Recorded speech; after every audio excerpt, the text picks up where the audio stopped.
네, 안녕하십니까. 조도입니다. 자, 이번 시간에는 시스템 분석 및 설계라는 과목을 시작해 보도록 하겠습니다.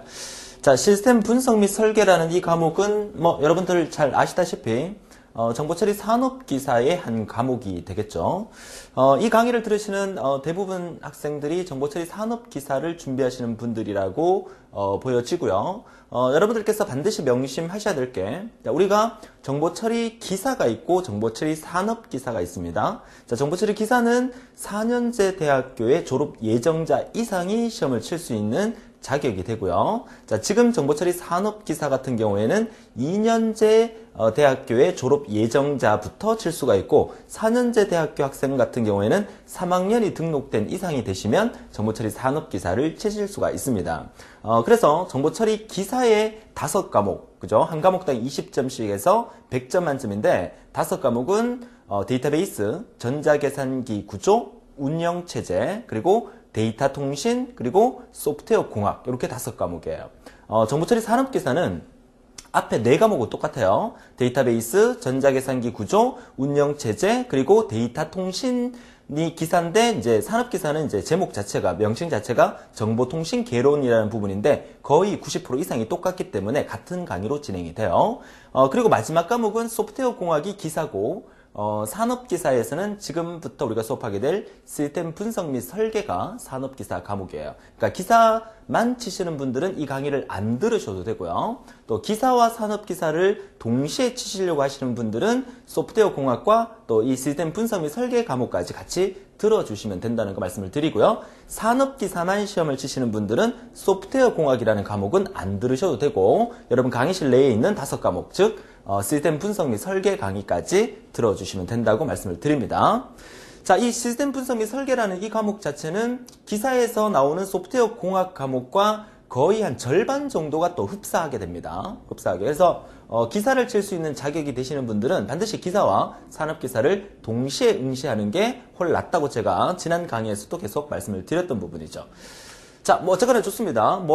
내가 어떤 과목을 들어야 되고, 또 어떤 과목을 공부해야 되는지, 더 자세한 궁금한 사항은 기사친구 사무실로 전화하셔서, 여러분 상태를 설명해 주시고, 저는 강의를 어떻게 들어야 됩니까? 라는 얘기를 다시 한번 질문해 주시면 됩니다. 물론 제가 다 설명을 드렸지만, 혹시나 조금이라도 이해가 안 되시면 그렇게 해주시면 되겠다는 얘기죠.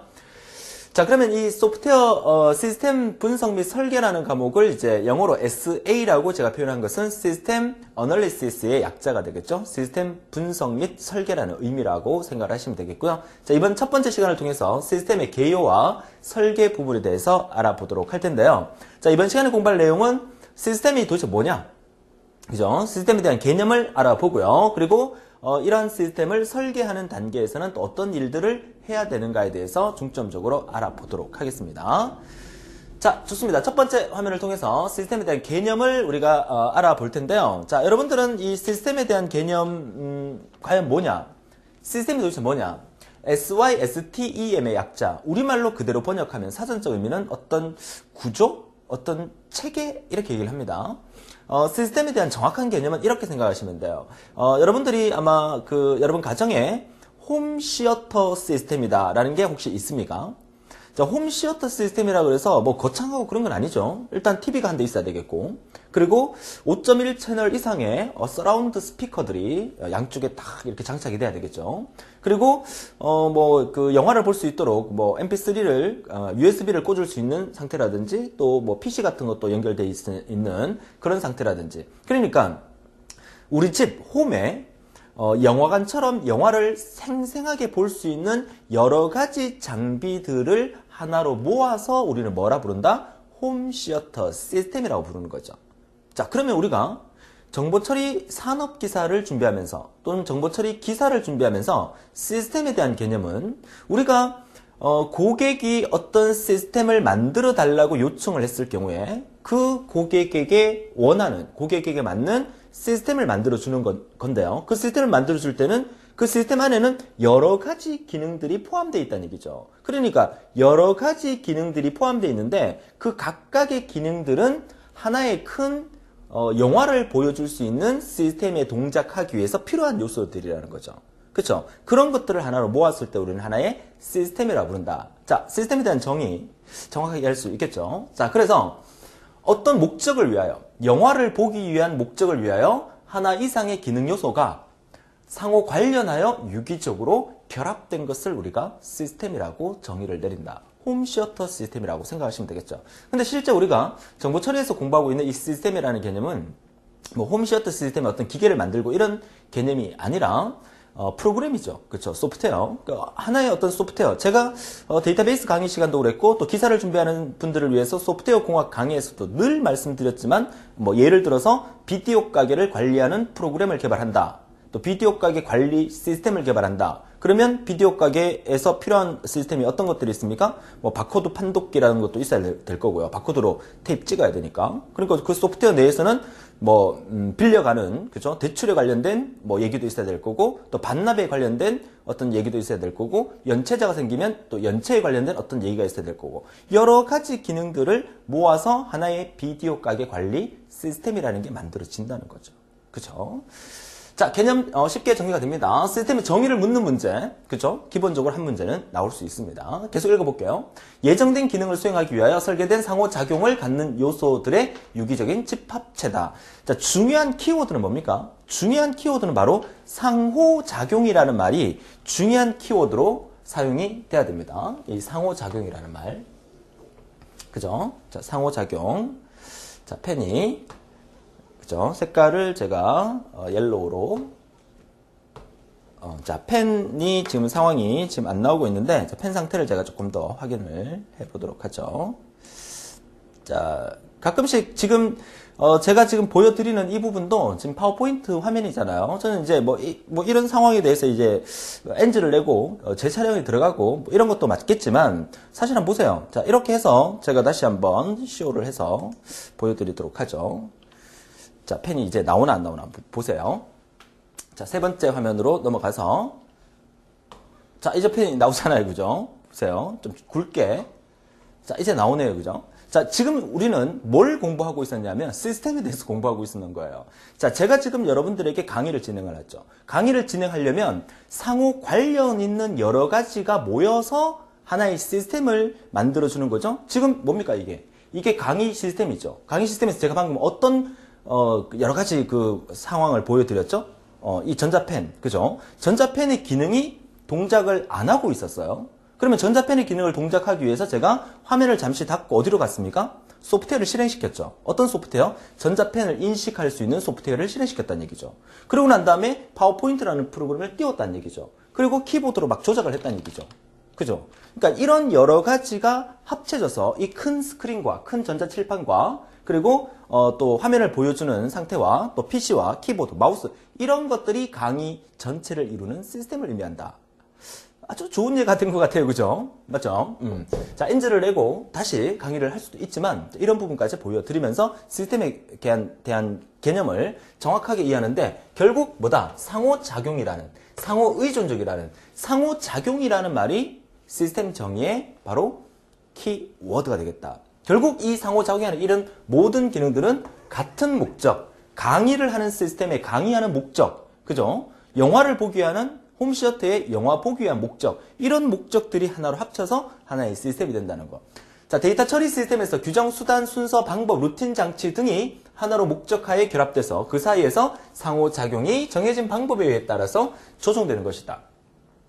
자, 시험 문제에서 어떤 형태로 나오든지 간에 여러분 무조건 맞출 수 있습니다. 상호작용. 그죠? 이게 키워드가 되겠습니다. 자, 그러면 자, 이러한 시스템의 정의를 알아봤고요. 자, 특성은 어떤 것들이 있느냐? 목적이 있어야 되겠죠? 서로 다른 기능을 가지고 있는 시스템의 각 구성 요소. 서로 다른 기능. 전자펜, 또 큰 전자칠판, 키보드, 컴퓨터 이런 것들. 서로 다른 기능을 가지고 있는 시스템의 각 구성 요소들은 어떠한 하나의 공통된 목적을 위해서 존재하게 되는 거니까 목적성. 두 번째, 자동성. 어떤 조건이나 상황의 변화에 대응하는 자동으로 적절한 처리를 수행하는 자동성. 그 다음에 제어성. 제어성이라는 것은 반드시 오류가 없이 정확하게 그 성능이 발휘돼야 된다는 게 제어성. 그리고 마지막으로 종합성. 역시 종합성은 그 많은 것들이 상호 의존 관계를 유지해야 된다. 자, 결국 시스템이 하나의 시스템이라고 만들어지는 것은요, 하나의 어떤 융합을 나타내는 거죠. 제가 지난 다른 강의에서 이런 얘기를 드렸나 모르겠지만, 미국의 실리콘밸리 이런 데 가보면요, 수많은 어떤 기술자들이 하루에도 엄청나게 많은 어떤 신제품을 개발하게 됩니다. 하지만 그 신제품은 판매가 안 되고 사장되는 경우가 너무나 많다는 거죠. 그럼 우리는 어떻게 합니까? 이 기능, 이 제품 뽑아내고, 이 제품 뽑아내고, 이 제품 뽑아내서 서로 관련 있는, 상호 관련 있는 것들이 뽑아내서 하나의 어떤 시스템을 만들어서 판매를 하게 된다면 그 상품의 가치가 엄청나게 커질 수가 있다는 거죠. 그렇기 때문에 오늘날은 IT 융합이다. 이래서 퓨전이다. 이래서 여러 가지 형태의 어떤 제품을 새롭게 탄생시키는 그런 것도 하나의 어떤 비즈니스 차원에서 상당히 중요한 부분이라고 우리가 볼 수가 있겠습니다. 자, 좋아요. 시스템의 개념의 제목으로 정의와 우리가 특성까지 알아봤는데 여러분 시험에 상당히 많이 나왔던 부분이기 때문에 반드시 알아두셨으면 좋겠고요. 자, 이어서 다음 페이지 보도록 하죠. 자, 세 번째 단원인데, 이제 시스템의 기본 요소입니다. 자, 이러한 시스템은 어떤 요소로 구성이 되어 있는가? 라는 부분인데, 그 첫 번째가 이제, 입력이 있어야 되겠죠. 그 입력을 통해서, 출력, 아웃풋이라는 출력이 만들어진다면, 입력된 어떤 데이터를 가지고 어떤 과정이 처리가 돼야 되고, 그 처리 결과물을 출력을 통해서 만들어줘야 되는데, 출력 결과물이 내가 원하는 출력이 아니다. 그러면 다시 피드백을 해서, 입력 상태로 되돌아가서 다시 한번 처리를 반복해주는 이런 과정이 이루어지겠죠. 자, 그런데 이 처리 과정은 누가 한다? 항상 컨트롤이라는 제어를 통해서 이 처리를 완벽하게 만들어 주려고 하는 거죠. 그러니까 결국 입력과 출력 중간에 처리가 있고 이 처리를 제어해주고 출력의 결과가 내가 원하는 출력이 아니게 되면 피드백을 해서 다시 원래대로 되돌리는 그런 형태의 구조가 시스템의 기본 요소예요. 그죠? 자, 그래서 입력이라는 의미는 input, 그죠? 시스템에 어떤 조건을 부여한다는 의미의 부여. 자, 부여가 입력이라면, 자, 처리라는 것은 역시 조건에 따라서 처리하는 거. 자, 출력이라는 것은 산출하는 거. 제어라는 것은 올바르게 진행되는지를 감독하게 되는 거고요. 피드백이라는 것은 출력된 결과가 우리가 원하는 목표를 만족시키지 못할 경우에 목표 달성을 위해서 다시 한번 반복하게 되는 것들이 피드백이다.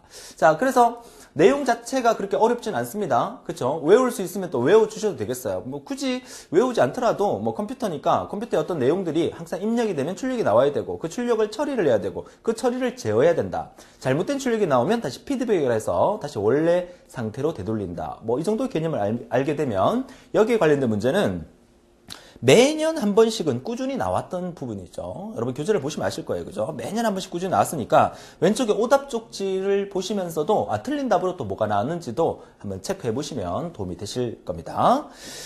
자, 피드백까지 봤고요. 자, 이어서 개념의 마지막으로 네 번째 시스템 분석가에 대한 얘기인데요. 자, 시스템 어널리시스트 분석가입니다. 자, 시스템 분석가라고 하는 것은 우리가 지금 공부하고 있는 이 시스템의 전반적인 흐름과 사용자들의 요구사항을 파악하고, 그쵸, 해결책을 마련하는 사람을 의미하는 거다. 이 시스템 설계하는 그 사무실이 있다면 그 사무실 한 팀장 정도가 되겠죠. 자, 시스템 분석가가. 그러면 여러분들이 만약에 이 정보처리 산업기사를 취득을 하시고, 실제 관련 업무에 취직을 했다. 그러면 여러분들이 열심히 일을 해서 팀장까지 올라갔다. 그럼 팀장인 여러분들, 그죠? 여러분 정보처리 산업기사님들 또는 기사님들이 분석가로서 해야 될 기본 조건이 어떤 것들이 있는가. 자, 피할 수 없으면 즐겨라 그랬잖아요. 여러분들이 지금 이 공부하면서 재밌게 공부하고 계시는 분 몇 명이나 될까요? 그렇죠? 그래도 재밌게 공부를 해야 되겠죠. 그러면 재밌게 공부하려면 내가 진짜로 나는 정말 이 정보처리 기사를 따서 정보처리 산업기사를 따서 현장에 딱 투입돼서 정보처리에 관련된 일을 할 거야 라는 생각을 가지시고 그 일을 한다고 생각을 해보세요. 그럼 내가 분석가야. 시스템을 분석하는 분석가란 말이야. 그럼 나는 어떤 조건에 따라서 분석을 할 거냐 이 말이죠. 첫 번째가 업무 내용이나 시스템에 대한 분석 능력이 있어야 돼요. 분석가는. 그렇죠? 분석 능력이 있어야 되고 물론 이런 분석가의 기본 조건이 이거지만 여러분들이 관련 회사에 입사했다, 신입사원이다, 말단사원이다 해서 이 능력이 있으면 안 된다는 건 아니죠. 그러니까 수많은 경력을 통해서 이러한 능력을 키워나가는 게 이제 직장생활에 대한 일이잖아요. 그래서 그 경력이라는 걸 무시를 할 수가 없는 거예요. 그렇죠? 컴퓨터의 기술과 관리법 알아야 되고요. 자, 시간 배정과 계획 등 빠른 시간 내의 내용을 파악할 수 있어야 되고 그리고 관련 업계의 동향도 알아야 되고 관계 법규 같은 것도 다 알고 있어야 그렇죠? 어떤 안 좋은 상황이 벌어졌을 때 해결할 수 있는 능력이 생기는 거죠. 여러분들이 그 정보처리 산업기사 필기를 합격하시고 난 다음에 실기 공부하실 때 실기 과목 5과목 아시죠? 첫 번째가 그쵸. 어플리케이션 개발 및 설계, 알고리즘. 두 번째가 데이터베이스. 세 번째가 업무 프로세스. 그쵸. 업무 프로세스. 업무 프로세스를 왜 배웁니까? 정보처리 기사, 산업기사, 실기시험에서 업무 프로세스라는 과목이 왜 나오겠어요? 왜 나오죠? 그렇죠? 정보 처리를 하는 사람이 업무를 왜? 정보 처리를 하는 사람이 업무를 알아야 돼요. 그렇죠? 시스템 분석가가 되는 자격 조건 중에 하나죠. 그러면 신기술 동향, 전산영어는 왜 알아야 됩니까? 신기술 동향도 현재 우리나라에 전 세계적으로 새로운 기술들이 어떻게 흘러가는지에 대한 것들을 꿰고 있어야 우리 회사에서 신제품을 만들 때도 그보다 나은 것을 만들 수 있다는 그런 의미죠. 그러니까 업계의 동향이나 신기술 동향이나 관련된 전산 영어까지도 섭렵하고 있는 사람이 시스템 분석가의 기본 조건이라는 거죠. 그렇죠? 창조력, 응용력 있어야 되고 현장 분석 경험도 많으면 좋고요. 기업의 목적과 현행 시스템 문제점을 정확하게 이해하고 해결책을 가지고 있는 사람, 사용자와 프로그래머, 경영진 간에 이거 사실 상당히 중요한 말이라고 생각해요. 저는 여기 있는 것 중에서 가장 중요한 게 바로 이거예요. 그렇죠? 이게 결국 뭘 의미하는 겁니까? 그렇죠?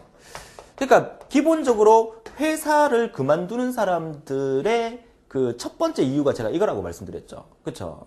돈은 두 번째예요. 그러니까 내가 회사에서 근무를 하면서 돈이 첫 번째일 수도 있겠죠. 지난번에 제가 돈이 첫 번째라 그랬나? 그죠? 돈이 사실 첫 번째입니다. 내가 일한 만큼 월급을 못 받으면 그만둘 수밖에 없는 그런 경우도 많지만 실제로 중요한 거는 인간관계죠. 얼마만큼의 이 시스템 분석가가 관련된 팀원들하고 커뮤니케이션이 잘 되는지, 의사소통이 잘 되는지, 믿을 수 있는지 이런 부분이 가장 중요하지 않을까라고 생각을 하고요. 거실적 관점에서 세부적 요소들을 관찰할 수 있는 능력이다. 자, 보세요. 우리가 지난 페이지를 통해서 시스템에 대한 정의를 내렸죠. 또 목적을 알아봤어요. 그리고 이번 페이지를 통해서 시스템 분석가에 대해서 알아봤는데, 자, 이거 여러분 사실 외울 거 있습니까? 외울 거 없습니다. 그쵸? 여러분들이 만약에 이거 시험에 나온다면 문제를 그냥 도덕 문제라고 생각하고 윤리 문제라고 생각하고 그냥 개념적으로 읽으면 충분히 맞출 수 있는 부분이거든요. 그러니까 항상 여러분들이 생각하실 때 무조건 외워야 돼, 합격해야 돼, 문제 맞춰야 돼 이런 개념보다 여러분들이 분석가인 입장에서 여러분들이 정보처리 기사, 산업기사 님이라고 생각하시고 그죠? 책을 들여다보시면 항상 크게 들여다 코끼리 전체를 보란 얘기죠. 자, 그렇게 보게 되면 쉽게 문제를 해결할 수 있다. 이렇게 말씀을 드리는 겁니다. 자, 마지막으로 이제 시스템 도입 시 고려사항은 컴퓨터 시스템의 호환성도 좀 체크를 해봐야 되겠고요. 어떤 시스템을 내가 갖고 와야 되는데, 예를 들어서 우리 집에 TV가 하나 있어요. 그죠? 근데 홈 시어터 시스템을 설치하기 위해서 뭐 스피커 세트라든지 뭐 여러 가지 장비를 구입하려고 하는데 다 구입을 했는데 TV를 연결하니까 TV하고 이 오디오 장비하고 잭이 안 맞는 거야. 그쵸? 호환성이 없다는 얘기죠. 그러면 안 되는 거잖아. 그렇기 때문에 컴퓨터 시스템 호환성, 소요 예산 및 운영 조직의 확보, 기기 규모의 적정성까지 체크를 해야 된다. 시스템 도입 시 고려사항에 속하는 게 아닌 것은 시험에 몇 번 나왔었으니까 참고해 주셨으면 좋겠습니다. 자, 이렇게 해서 우리가 1.1 단원에서 시스템에 대한 개념을 알아봤고요. 이어서 1.2 단원으로 넘어가서 시스템의 개발 단계에 대해서 알아보도록 하죠. 자, 시스템의 개발 단계. 요거는 저번에 기사를 들으시는 분들은 산업기사를 준비하시기 위해서 또 이 강의를 듣고 계시는 분들은 아마도 소프트웨어 공학에서 제가 다 설명을 드렸던 부분이 아닐까라고 생각을 하는데 또 산업기사만 치시는 분들을 위해서 또 한번 자세히 설명을 드릴게요. 자, 시스템 개발의 생명 주기를 우리가 SDLC라고 합니다. SDLC. 영어 약자 잘 보시고요. 라이프 사이클이죠. 자, 시스템 개발의 생명 주기라고 하는 정의는 시스템을 개발하는 과정에서 공통적으로 반복되는 단계를 말하는 것이고 시스템 개발의 주기라고도 합니다. 자, 그래서 이 시스템 개발의 단계 순서는 소프트웨어 공학에서 소프트웨어를 개발하는 순서와 거의 비슷한데 몇 가지 이제 세부 사항이 좀 더 들어가 있다고 보시면 돼요. 우선 조사부터 먼저 합니다. 첫 번째 단계가 조사라는 거. 이거는 순서를 무조건 외워두셔야 됩니다. 순서. 첫 번째가 뭐다? 조사.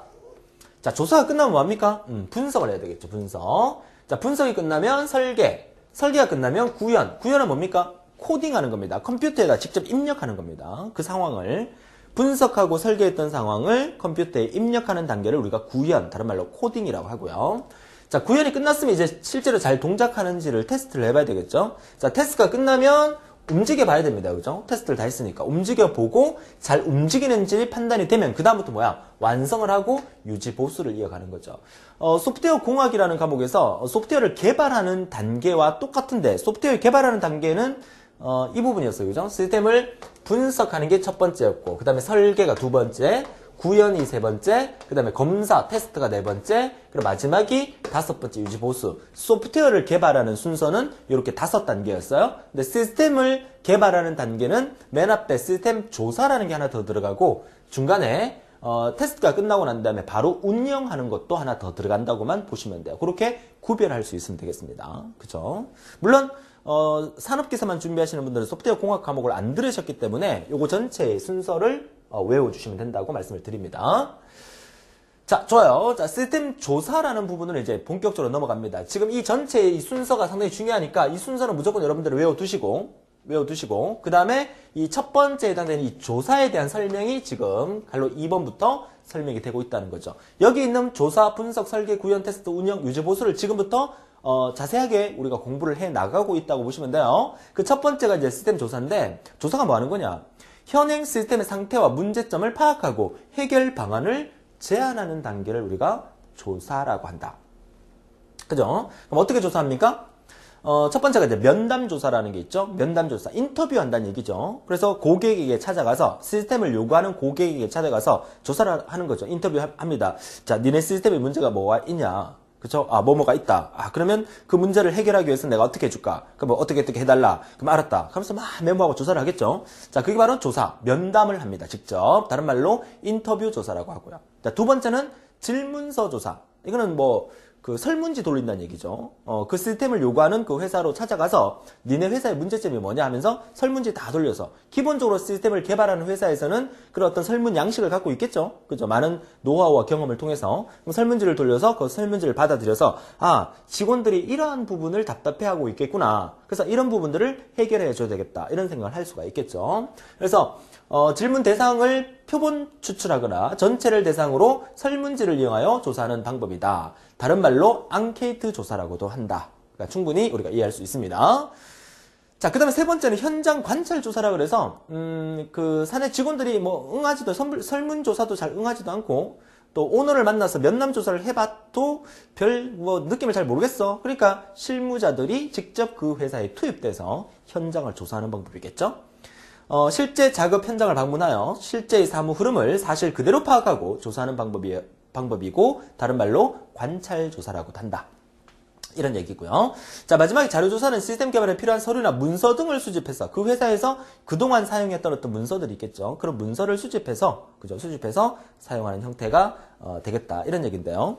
여러분들이 이런 관련된 회사에 근무하고 계신 분도 아마 계실 겁니다. 그렇죠? 제 아는 후배도 한 명이 외국계 회사에 근무를 하는 친구가 있는데 그 친구가 하는 일은 뭐냐면 그 회사가 하는 일이 뭐냐면 중소기업 이상의 좀 큰 굵직굵직한 기업들 있죠. 그 기업들은 한 달에 엄청난 많은 매출을 올리고 돈을 많이 버는 회사예요. 근데 그 회사 같은 경우에 회사 직원이 만약에 한 1000명의 직원이 있다. 근데 그 1000명의 직원들한테 매달 나가는 급여가 엄청나겠죠. 그죠? 그러면 1000명의 직원에게 매달 나가는 급여가 만약에 한 100억 원이 된다. 그죠? 예를 들어서 100억 원이 된다. 그러면 오너 입장에서는 100억 원의 급여가 계속 이렇게 지급이 되는 상황인데 근데 가만히 생각해 보니까 이 100명의 직원 중에서 진짜로 이 100명이 나를 위해서 우리 회사를 위해서 정말 열심히 일하고 있는 직원이 100명이 다 맞을까? 오너 입장에서는 회사가 커지게 되면 항상 궁금하기 마련입니다. 그죠? 그래서 여러 가지 시스템을 만들려 보려고 하는 거죠. 그렇다고 각 사무실마다 CCTV 설치해놓고, 그죠? 회장님 방에 들어가면은 CCTV가 쫙 있어서 각 사무실을 다 들여다볼 수 있으면, 솔직히 회장님 입장에서는 그러고 싶을 거예요, 아마, 그죠? 얼마나 직원들이 우리 회사를 위해서 열심히 일하고 있는가. 근데 사실 그렇게 할 수는 없어요, 그죠? 그렇다면 또 어떤 시스템을 만들 수가 있겠죠? 그쵸? 사내 전자 결제 시스템이라든가, 자, 이런 걸 만든다든가, 여러 가지 방법이 있을 거란 말이에요. 그쵸? 자, 그런 방법들을, 하고 있는데 그 친구가 하는 일이 그 회사에 투입돼서 현장 조사를 하는 거죠. 현장 조사를 딱 하니까 이 회사의 문제점은 이런 거 개선하고 이런 거 개선하고 이 회사의 문제점은 이거 있으니까 이 회사의 좋은 점은 이거 있으니까 이런 것들을 면밀히 분석해서 사무실에 와서 막 설계를 해요. 분석, 설계, 구현, 테스트 막 해요. 그러고 난 다음에 그 회사에 딱 들고 가서 앞으로 이 회사는 이 매뉴얼대로 움직여 보세요. 이 매뉴얼대로. 그러면 아마 한 달에 10억 이상은 절약하실 수 있을 겁니다. 그러니까 이런 매뉴얼을 딱 던져주는 거야. 그러면 그 회사에서 그 매뉴얼들 하게 되면 그만큼의 이익이 생기는 거죠, 더. 그죠? 그러니까 그런 회사들이 상당히 많아요, 그죠? 굴지에. 기업이죠, 그런 것도. 자, 앞으로는 이제 그런 시대가 많이 만들어질 겁니다. 옛날처럼 무조건 좋은 제품 많이 만들어서 많이 열심히 팔아서 이익을 남기고 이런 회사보다, 그 회사가, 얼마나 효율적으로 회사를 운영을 해서, 기업의 어떤 가치를 창출할 수 있는가, 이런 부분을 연구하는 회사들도 많이 생겨나고 있고, 또 많이 활용이 되고 있다는 얘기겠죠. 자, 딴 얘기로 좀 빠진 것 같은데, 자, 시스템 조사에 대한 얘기였습니다. 지금 전체 조사, 분석, 설계, 구현, 테스트, 운영, 유지, 보수 단계 중에서 조사에 대해서 우리가 알아본 거고요. 자, 다음 페이지 넘어가서, 자, 분석 단계입니다. 두 번째. 자, 분석 단계에서는 조사 단계에서 조사된 사용자의 요구사항과 현행 시스템의 문제점을 명확하게 파악을 해야 되겠죠. 그러니까 현장에 투입된 그 사람이, 제 후배 같은 그런 일을 하는 그 사람이 현장에 투입을 돼서 고객이, 그 현장의 직원들이나 그 현장의 회장님이 요구하는 사항들이 있겠죠. 그 사항을 다 받아들여서 명세서를 작성하죠. 이렇게. 그죠? 분석하는 단계입니다. 그래서 기업이 필요로 하는 기능과 활동을 조사하고 기능 분석을 위한 도구가 또 활용이 되는데, 그 도구로서는 자료 흐름도 DFD라는 데이터 플로우 다이어그램이라는 그 순서도 모양의 그림을 그려가고 또 자료 사전, 소단위 명세서 이런 것들을 사용하여 모델을 설계하게 됩니다. 앞으로 여러분 기출문제나 또 뒤에 단원 가면 이 내용이 아마 많이 나오게 될 건데요. 이 자료 흐름도를 우리가 다른 말로 영어로 하면 이제 데이터 플로우 다이어그램이라고 해서 DFD라고 하고요. 자료 사전을 우리가 영어로 하면 데이터 딕셔너리라 해서 DD라고 보통 표현을 하고요. 그 다음에 소단위 명세서를 우리가 다른 말로 미니스펙이라고 합니다. 미니스펙. 자, 요런 말들이 시험에 나올 수 있기 때문에 영어로 적어 드리는 겁니다. 같이 알아두세요. 기능 분석을 위한 도구들입니다. 자, 환경 변화를 유연성 있는 시스템을 개발하기 위해서 기업 환경도 조사를 하게 됩니다. 지금 우리는 어떤 단계에 대해서 얘기하고 있냐면 분석 단계에 대해서 얘기를 하고 있는 거예요.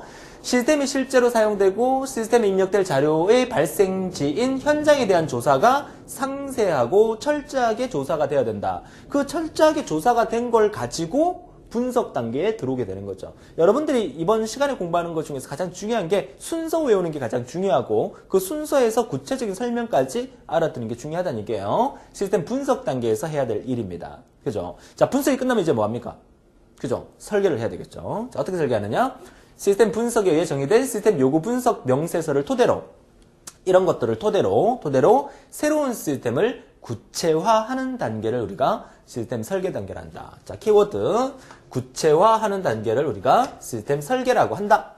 자, 설계의 종류는 뭐가 있다? 기본 설계, 상세 설계 두 가지가 있어요. 기본 설계는 이제 계략적인 설계를 하는 거죠. 그러니까 미술로 말하면 이제 스케치, 그죠? 스케치 정도 하는 거죠. 상세 설계는 좀 디테일하게 이제 자세하게 그려나가는 부분이죠. 그래서 분석 결과에 따라서 사용자 입장에서 시스템 전체를 개괄적으로 설계하는 게 기본 설계라면, 상세 설계는 구체적인 내용의 사용을 결정하게, 디테일하게 들어가서 설계를 하는 게 상세 설계다.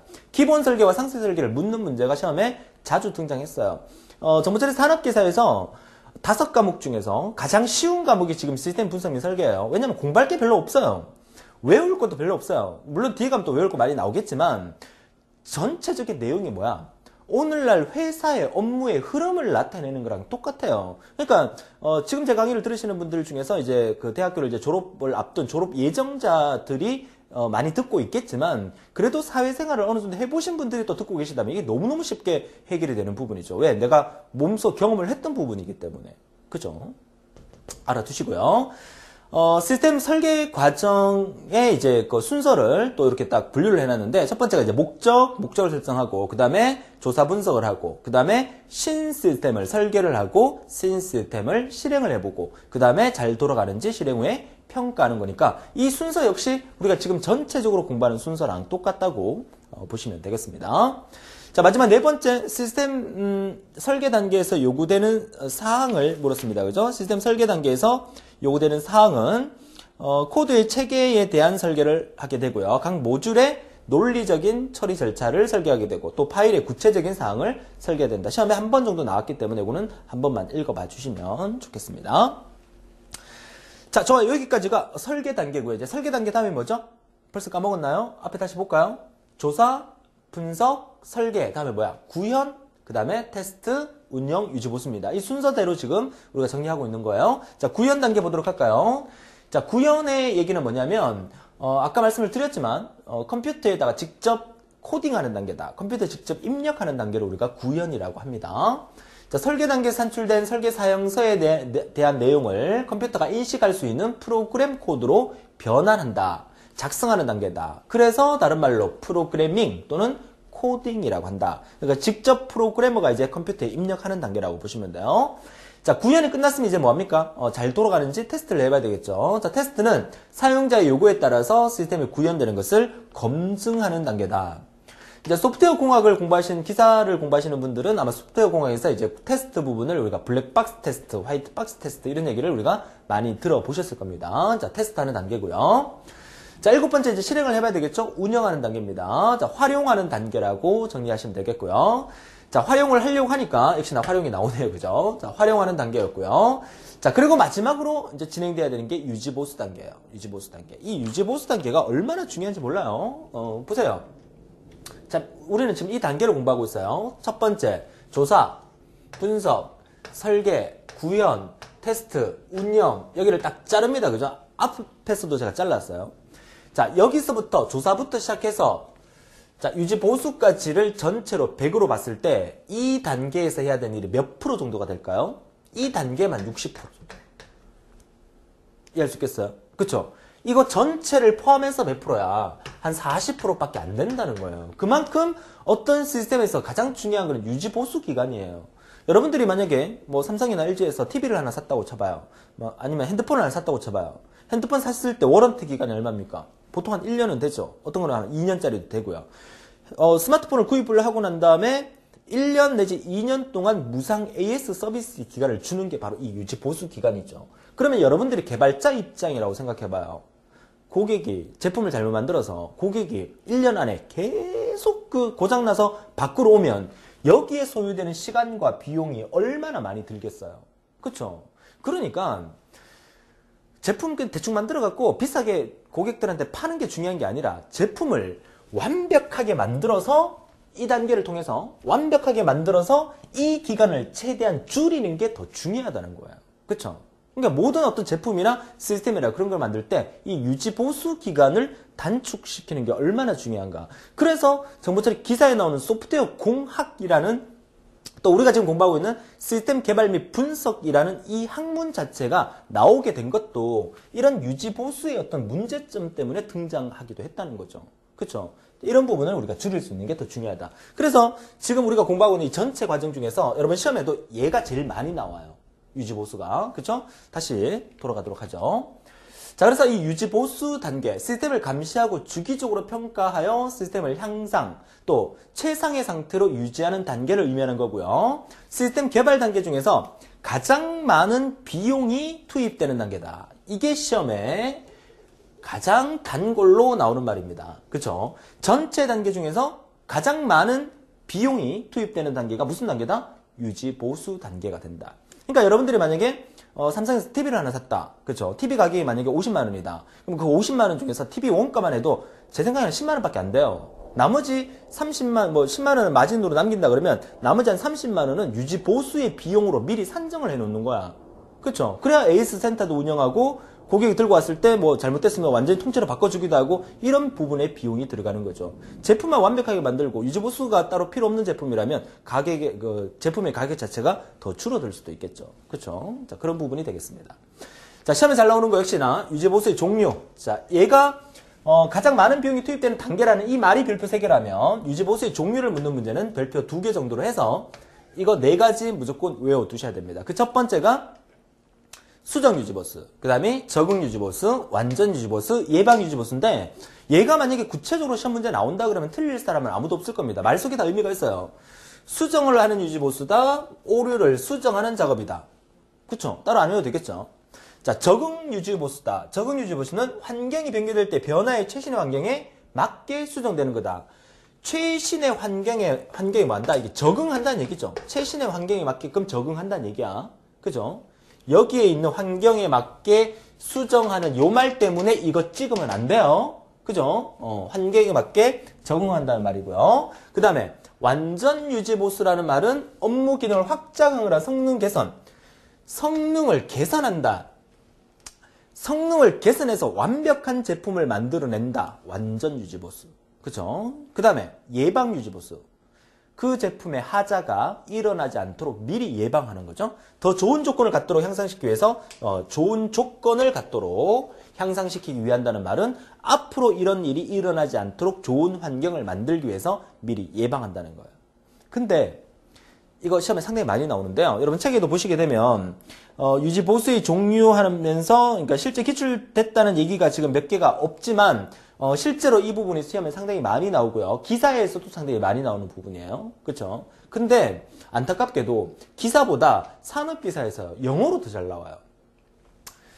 자, 왜 출제위원들이 정보처리 기사라는 시험은 그 레벨이 그 산업기사보다는 기사가 좀 높죠. 그죠? 기사가 높고 또 산업기사 밑에 또 기능사라는 거 있어요. 정보처리 기능사 있죠. 누구나 다 칠 수 있는 거. 근데 기사보다는 산업기사 시험에서 보기가 영어로 더 잘 나와요. 그러니까 실무자다 이런 의미로 볼 수가 있겠죠. 그러니까 산업기사를 준비하시는 여러분들은 이 명칭 자체를 영어로 더 잘 봐두셔야 됩니다. 수정 유지보수, 컬렉티브, 적응 유지보수, 어댑티브, 완전 유지보수, 퍼펙티브, 그 다음에 예방 유지보수가 프리벤티브. 그죠? 이렇게 영문을 정확하게 알아두셔야 되고, 이 영문을 알아두는 거는 나중에 여러분들이 필기를 합격하고, 필기 합격하면 자격증 나오는 거 아니죠?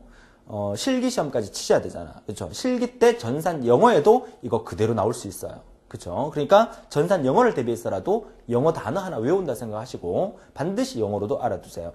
나중에 시험 치러 가보면 느껴지실 거예요. 보기가 가나다라라는 사지선다형의 보기가 있잖아요. 그 보기가 영어로 나오는 경우를 상당히 많이 보시게 될 겁니다. 그죠? 그래서 공부하시면서 중간중간에 제가 수업 시간에 갈로에서 영어로 적어둔 문장 같은 경우에는 영어로도 같이 알아두셔야 된다는 거 잊지 않도록 합니다. 자, 좋아요. 여기까지 해서 8번째까지 해서 유지 보수 단계까지 알아봤어요. 자, 이번 시간에 공부한 내용 그렇게 많지는 않습니다만은 시험에 뭐가 나올지에 대한 개념을 여러분 잡으셨어요. 그죠? 시스템의 먼저에 대한 개념도 잡으셨고요. 자, 이어서 이제 다음 페이지 넘어가면 코드 설계 부분 나오는데 요거는 이제 다음 시간에 구체적으로 할 내용입니다. 근데 개념은 미리 잡고 넘어가기 위해서 이번 시간에 개념 잡고 가도록 하겠습니다. 자, 코드 설계에서 코드가 뭐냐? 코드는 컴퓨터를 이용하여 자료를 처리하는 과정에서 분류할 때 또는 조합할 때, 집계할 때 용이하게 또 특정 자료를 추출하기 쉽게 하기 위해 사용하는 기호를 코드라고 해요.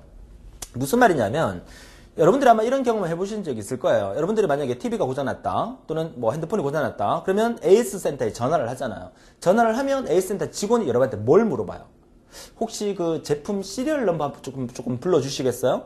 또 제품 코드 번호 좀 불러주시겠어요? 그럼 뭐 핸드폰 같은 경우는 그 배터리 그 들어가 있는 부분 떼면은 그 안에 뭐 시리얼 번호 뭐 복잡한 거 적혀 있잖아요. 그죠? 또는 TV에 보면 또 TV 뒤에 이렇게 보면 시리얼 번호 적혀 있어요. 그 시리얼 번호, 제품 코드 번호를 불러주면 그 담당 직원은 제품 코드 번호 입력하면 그 제품이 어떤 제품인지 쉽게 알 수가 있는 거잖아요. 그쵸? 그게 바로 코드예요. 코드가 왜 필요하겠어요? 그쵸? 제품의 종류가 어떤 종류인지를 기본적으로 쉽게 분류하고 그 제품의 원하는 부분을 그 제품 정확히 뭔지를 찾아내는, 추출할 때 사용하기 위해서 코드를 사용한다는 거예요. 그래서 어떤 단위별 수치를 알거나 파일을 체계하기 위해서 사용되고요. 일반적인 코드 이해가 우리 인간을 구별하는, 그죠? 우리 대한민국 사람을 구별하는 주민등록번호, 학교에서 학생들을 구분하는 학번, 그죠? 그리고 전화번호, 이런 것도 하나의 전부 다 코드라고 보시면 돼요. 그죠? 코드. 그래서 앞으로는 이 코드가 그 영화 그 마이너리티 리포트라는 영화에 보면 그 톰 크루즈가 그쵸 홍채 인식 시스템을 통과하면서 지하철이나 뭐 이런 걸 탈 때도 이렇게 CCTV 처럼 생긴 거를 딱 쳐다보면 내 홍채를 인식해서 내가 누군지를 알고 지하철 요금도 내 계좌에 자동으로 빠지게끔 그쵸 그렇게 만들어 두는 거죠. 그것도 내 홍채가 하나의 뭐가 되는 거야? 코드가 되는 거죠. 여러분들이 슈퍼마켓 가서 물건 살 때 바코드로 찍찍찍 찍어주잖아요. 그 바코드도 하나의 뭐야? 코드가 되는 거죠. 오늘날은 코드화된 사회예요. 그죠? 코드. 자, 좋아요. 자, 코드의 기능은 뭐다? 3대 기능은 분류, 식별, 배열이다. 분류. 그죠? 상품을 분류할 때, 식별. 상품이 이게 어떤 상품인지 식별할 때, 배열할 때 역시 나열할 때. 자, 그래서 동일한 특성을 가진 데이터를 그룹화하는 기능을 분류라고 하고요. 그 외에 식별, 배열 기능이 있다. 코드의 3대 기능에 속하는 게 아닌 것은 이것도 같이 알아두시고요. 분류, 식별, 배열. 자, 기타 어떤 기능이 있습니까? 제품의 이름을 간소화하는 기능이 있고요. 단소화하는 기능, 또 제품을 표준화하는 기능, 또 암호화하는 기능. 이 제품이 구체적으로 어떤 제품인지 모르게 하기 위한 암호화 기능, 구별 기능, 추출 기능, 연상 기능, 그죠? 표의성이라고 하죠. 연상 기능이 있는데, 말이 좀 어렵죠? 연상 기능. 연상 기능이 뭐야? 연상 기능이라는 것은 코드에 대한 해독을 쉽게 하는 것으로 코드를 보는 순간 그 코드의 대상의 실체를 알 수 있도록 하는 코드의 기능이다. 무슨 말이냐? 코드 중에서 이런 코드 아마 보신 적 있을 겁니다. 뭐 예를 들어서 코드 이름이래요. TB, OE, C. 자, 코드 이름이 요거예요. 이게 무슨 코드일까요? 딱 보니까 알겠죠? 이게 코드 이름이야. 시리얼 번호야. 아, TV구나. 52인치구나. C, 컬러 TV구나. 뭐 이런 거. 그죠? 그러니까 코드 이름을 딱 보는 순간 아, 이 제품이 무슨 제품인지를 알 수 있게 만들어 놓은 형태의 코드를 우리가 연상 기능의 코드다. 표의성이다. 이렇게 얘기를 하는 거예요. 그죠? 자, 이렇게 이해를 하시면 되겠고요. 자, 이어서 이러한 코드를 또 설계자는 설계를 해야 되겠죠? 자, 코드를 설계하는 순서는 일단은 코드화 대상을 먼저 선정합니다. 자, 코드화 대상을 선정하고 그 다음에 코드화의 목적, 코드는 어떻게 만들 거냐, 목적을 명확하고 그 다음에 코드 부여 대상의 수, 그죠? TV가 몇 대가 될 건가? 그러면 코드 부여의 대상 그 TV가 이번에 삼성에서 생산한 TV가 만약에 한 10,000대가 된다. 그러면 시리얼 번호를, 그죠? 그 10,000대를 모두 다 이제 관련 있게끔 붙여야 되니까 일련 번호 형식으로 이렇게 붙일 건지 뭐 여러 가지 방법이 있겠죠. 이제 그런 것들을 확인을 해야 되겠죠. 또 사용 범위 결정, 사용 기간 결정, 코드화 대상의 특성 분석, 또 코드 부여 방식 결정, 코드의 문서화. 이 순서대로 이루어져야 되기 때문에 여러분들은 이 순서를 무조건 외워주셔야 돼요. 선생님 이렇게 많은 걸 어떻게 다 외웁니까? 자, 그래서 준비했습니다. 자, 그래서 뭘 준비했느냐? 실제 기출문제에서 문제 나왔을 때는 이렇게 하나, 둘, 셋, 넷, 다섯, 여섯, 일곱, 8단계가 다 나온 적은 없고요. 중간중간에 몇 개 빼서 또 말을 바꿔서 이렇게 출제가 됐었어요. 그러니까 요 정도만 아마 기억하시면 될 것 같습니다. 보세요. 대상을 먼저 선택하죠. 그죠? 그 다음에 범위와 기간 설정, 그 다음에 코드 설계, 그 다음에 코드표 작성. 이렇게 문제가 나온 적도 있었고요. 물론 시험 문제 나올 때는요, 다음 중 코드 설계의 순서에 올바른 것은 이렇게 나온 적도 있지만 네모 박스를 딱 그려놓고 그 기억, 뭐 니언, 디귿, 리얼 이렇게 딱 적어놓고요, 그죠? 적어놓고 난 다음에 순서를 올바르게 나열한 것을 해서 그 가번에 니디리기 무슨 말인지 몰라. 가번에 그쵸? 자, 가번에 니디리기 이렇게 나번에 뭐 기억, 니언, 디귿, 리얼 이렇게 했고 위에는 네모 박스 이렇게 해갖고 이런 문제 많이 보잖아요. 보기 그죠? 기억은 뭐고, 니언은 뭐고, 디귿은 뭐고, 리얼은 뭐고. 참, 내가 이런 거까지 설명해 줘야 되겠습니까? 그죠? 그러니까 이 네 가지가 여기에 들어가서 순서를 찾는 문제가 시험에 등장을 한다는 거죠. 그러니까 이렇게 나온 적도 있고 2번 코드의 대상 선정, 사용 범위와 사용 기간의 결정, 그리고 코드 설계와 체크, 그 다음에 코드의 번역, 작성, 그 다음에 코드 작성, 코드 파일과 코드 분리 이렇게 나온 적도 있었고요.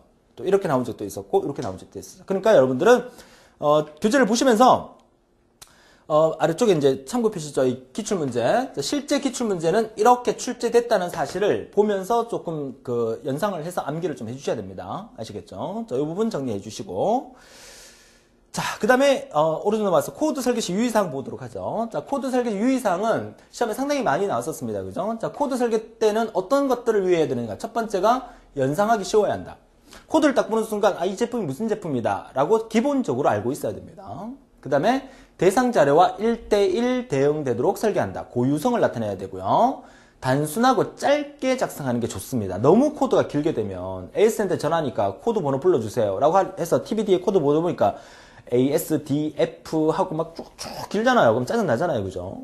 될 수 있으면 단순하고 짧게 해야 되고 그 다음에 코드 부여 대상의 추가, 수정, 삭제가 쉬워야 한다. 그렇기 때문에 삼성에서 그 TV를 생산할 때 만약에 이제 코드 번호가 TB52C00001 뭐 이런 식으로 하면 그죠? 최대 1십 100천만 그죠? 99,999대까지는 번호를 붙일 수 있는 거잖아요. 그죠? 전부 다 제품의 번호가 달라질 수 있으니까 네, 그런 개념이에요. 물론 똑같은 제품 같은 경우에는 똑같은 코드 번호 이렇게만 쓰는 경우도 많습니다만은 전국에 판매된 모든 제품에다가 다른 일련 번호를 붙일 경우에는 이런 번호도 붙이게 되겠죠. 그죠? 자, 코드 확장성 중요하죠. 확장성은 코드 설계 후에 설계의 기본사항을 바꾸지 않고 코드 부여 대상의 신규 발생, 변경, 폐지에 대응할 수 있는 코드의 성질을 의미하는 게 바로 확장성이에요. 그러니까 그 어떤 상황에서도 코드를 더 계속해서 증가시킬 수 있는 의미를 얘기하는 거죠. 확장성을 요 확장성에 대한 설명을 구체적으로 한 번 더 드린 겁니다. 자, 다섯 번째는 뭐 있습니까? 분류의 편리성. 분류를 쉽게 할 수 있어야 되겠고요. 그 다음에 취급을 손쉽게 용이하게 할 수 있어야 되겠고, 그 다음에 컴퓨터 처리에 적합해야 되기 때문에 컴퓨터가 기계잖아요. 그러니까 기계 처리의 용이성까지 정리를 해 주시면 되겠고요. 자, 마지막으로 사람의 손에 의하여 코드를 기입하는 경우에 틀리지 않도록 하기 위하여 사용되는 방법은 뭐 이런 것까지 시험에 그죠? 한번 나온 적이 있습니다. 그죠? 그래서 어디 뭐 저기 그 동사무소 주민센터나 뭐 구청이나 이런 데 가면 그죠? 고무인을 그 사용을 해서 그러니까 도장을 딱 찍죠. 그죠? 도장을 고무인 아시죠? 고무로 된 그 도장입니다. 도장. 고무인을 사용해서 우리 그 제품의 번호라든지 뭐 주소라든지 뭐 전화번호 이런 걸 딱 적혀가지고 이렇게 쿡 찍으면 그 스탬프 이렇게 색깔을 묻혀서 찍으면 쭉 나오는 거 있죠. 그게 고무인이고, 그 다음에 사전인쇄, 컴퓨터에 의한 코드를 설계하는 게 또 가장 좋은 방법이다. 자, 이런 얘기인데, 사실 이번 시간에 공부한 이 내용이 여기까지인데요. 자, 이번 시간에 공부한 이 내용 자체가 사실 어려운 건 전혀 없습니다. 그러니까, 정보처리 산업기사의 한 과목이 속하는 이 시스템 분석 및 설계라는 과목은 아주 쉬운 과목이고, 그래서 제가 전체적인 강의의 수는 되게 짧게 한 5강에서 한 6강 정도로 마무리를 할 예정이에요. 그러니까 이 시스템 분석 및 설계는 전체 우리가 100점 만점에 20문제, 그러니까 20점 만점에 역시 18점 맞는 게 목표입니다. 그러니까 18점을 무조건 맞을 수 있도록 강의를 완벽하게 자세히 들어주시고 또 시스템 분석 및 설계의 과목을 또 관련된 기출문제 열심히 풀어주셔야만 여러분들 18점을 맞을 수가 있어요. 그러니까 어려운 전자계산기 구조라든지 이런 과목에서 점수를 조금 잃더라도 그렇죠? 잃더라도 시스템 분석 및 설계라든지 운영체제 이런 과목들은 좀 쉬운 과목이니까 이런 과목에서 점수를 많이 획득하셔야 전체 100점 만점에 여러분들이 60점 이상 저의 목표는 여유있게 고득점으로 80점 정도 맞고 합격하는 게 여러분의 목표입니다. 그렇죠? 자, 그렇게 목표를 잡고 공부를 해주시면 좋겠어요. 첫 번째 시간이었기 때문에 조금 기본 개념 위주로 제가 설명을 드렸고 다음 시간에 이어서 우리가 방금 코드에 대한 개념을 잡았죠? 그럼 그런 코드가 실제적으로 어떤 종류가 있는가? 자, 그런 코드를 나중에 또 입력과 출력은 또 어떻게 해야 되는가? 이런 부분에 대해서 다음 두 번째 시간에서 수업을 해드리도록 하겠습니다. 자, 오늘 또 열심히 또 생활하시고 마무리 잘 하시고 또 즐거운 하루 보내시고 또 밤에 들으시는 분들은 또 좋은 꿈 꾸시고요. 다음 시간에 더 활기찬 모습으로 뵙겠습니다. 수고하셨습니다.